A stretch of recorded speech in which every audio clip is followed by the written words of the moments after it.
Vamos olhar para Brasília. Farpas e provocações entre a família Bolsonaro e o presidente da Câmara Federal, Rodrigo Maia, inauguram mais uma crise de articulação política nesse governo.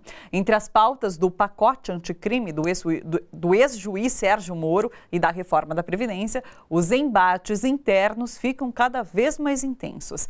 Para fazer uma análise sobre os impactos da alta temperatura entre o Executivo e o Congresso Nacional, estamos ao vivo pela web com o Rodrigo Viana, jornalista com mais de 30 anos de carreira e há 10 anos responsável pelo blog Escrevinhador, hospedado no portal da revista Fórum. Boa tarde, Rodrigo. Seja bem-vindo.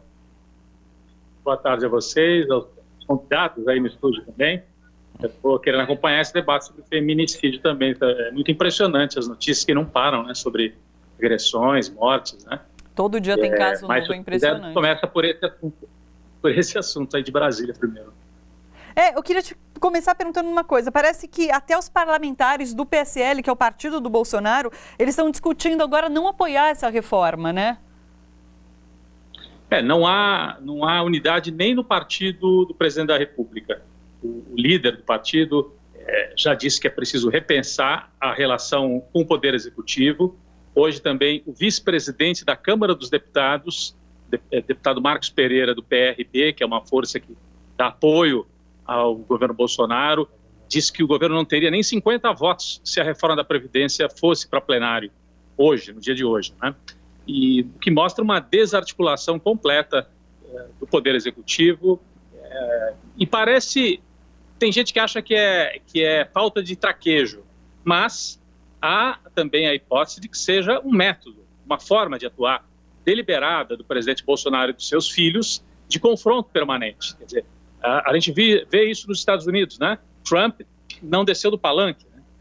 Permanece o tempo todo gerando conflito, aquela ideia de que você ganha a eleição no conflito, depois governa promovendo uma certa pacificação do país, parece não valer para a família Bolsonaro. Então eles promovem o conflito permanente, atiçam o conflito e agora abriram essa crise com o presidente da Câmara, Rodrigo Maia, que era o responsável pela articulação da reforma da Previdência. Então, é um momento crítico, talvez o pior início de governo desde a redemocratização no país, desde 1990, né, quando o Collor tomou posse.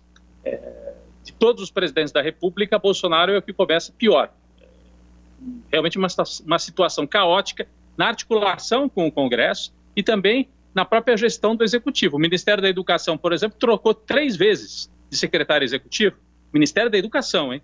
E gere uma rede gigante no Brasil. Trocou 3 vezes de executivo numa única semana. Então, a máquina não anda, as conversas com o Congresso não andam, e já tem gente pensando em alternativas. O que fazer com esse quadro de desarticulação do governo Bolsonaro? Sim.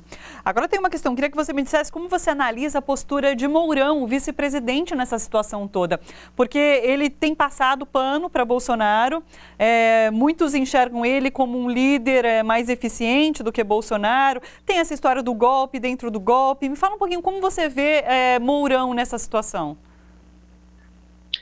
O Mourão claramente se coloca como alternativa de poder. Essa semana ele vai se reunir com cerca de 300 empresários da Fiesp, em São Paulo, para conversar sobre a conjuntura econômica. E ele tem, de maneira proposital e de maneira muito bem pensada, né, cada vez que Bolsonaro se pronuncia sobre um assunto, ele oferece um contraponto, como querendo dizer, eu sou conservador, eu sou um militar, eu defendo as pautas de direita, mas não sou tresloucado como a família Bolsonaro.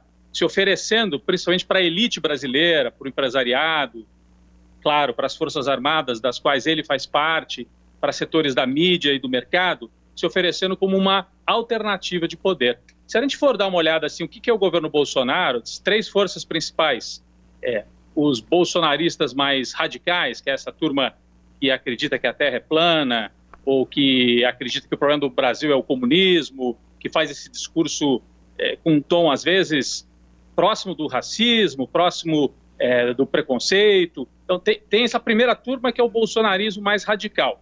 Tem a segunda turma, que é o pessoal dos liberais, o pessoal do mercado, que apoiou o Bolsonaro esperando a reforma da Previdência, principalmente. E a terceira força é a Lava Jato, com o ministro Moro dentro do governo.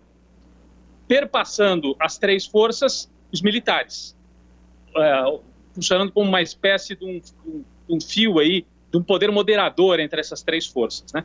E agora, claramente, há um choque entre o setor liberal, representado pelo Guedes, que prioriza a reforma da Previdência, e o setor do bolsonarismo mais radical. E o Bolsonaro parece dizer, entre a reforma da Previdência e o meu jeito de fazer política, que é de confronto permanente, eu fico com o meu jeito de fazer política, que é de confronto permanente, mesmo que isso custe a reforma da Previdência.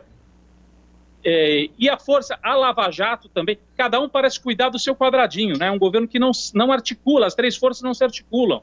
Então a Lava Jato parte por um discurso, às vezes, de confronto, o Moro também, né, faz um discurso de crítica ao Rodrigo Maia no momento em que ele precisa do Rodrigo Maia para aprovar a reforma da Previdência. Então, uma desarticulação muito grande, e o Mourão, percebendo isso, está querendo se apresentar como um fiador que poderia centralizar não as três forças, mas duas delas, os liberais e o lavajatismo, né, essa turma da justiça, os radicais aí da Procuradoria da República. O Mourão poderia ser o representante dessa turma, deixando um pouco de lado os radicais do bolsonarismo, essa turma um pouco mais deslocada, com esse discurso às vezes até meio fora do tom nas redes sociais principalmente, né? Falando em Lava Jato, o desembargador do Tribunal Regional da 2ª Região, Antônio Ivan Atié, acaba de revogar a prisão preventiva do ex-presidente Michel Temer, do ex-ministro Moreira Franco e de mais 6 investigados que estavam detidos desde quarta-feira por decisão do juiz Marcelo Bretas. Já era de se esperar que isso acontecesse também, né? Olha, havia dúvidas, né? Havia dúvidas. Se já no Tribunal Regional Federal viria essa revogação, né? Havia uma expectativa aí, mas algumas dúvidas.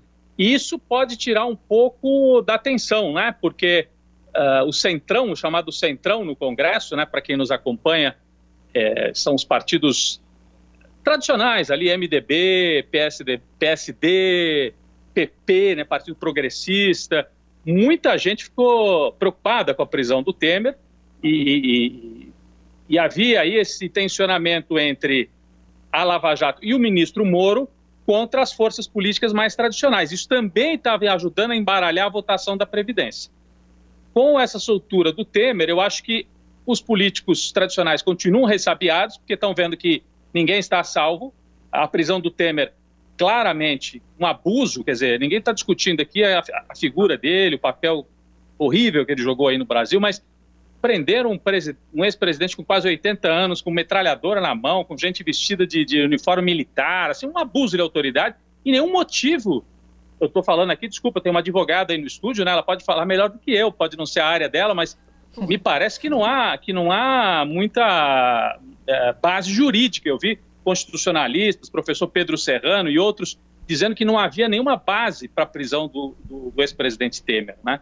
Então, pelo menos desse ponto de vista, a gente pode dizer que o Tribunal Regional Federal está desfazendo o exagero desse juiz Bretas, que parece que quer ocupar o lugar do Moro, né? Quer ser o novo enfant terrible, né?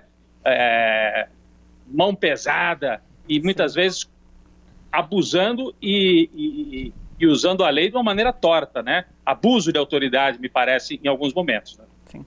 Rodrigo, muito obrigada pela análise aqui no Bom para Todos. Muito obrigada pela sua participação. Até mais. Obrigado a vocês. Bom debate aí. Obrigada. Gente, bora fortalecer a TVT? É só clicar em inscrever-se e depois clicar no sininho. Pronto. Assim que pintar notícia nova, você fica sabendo no ato.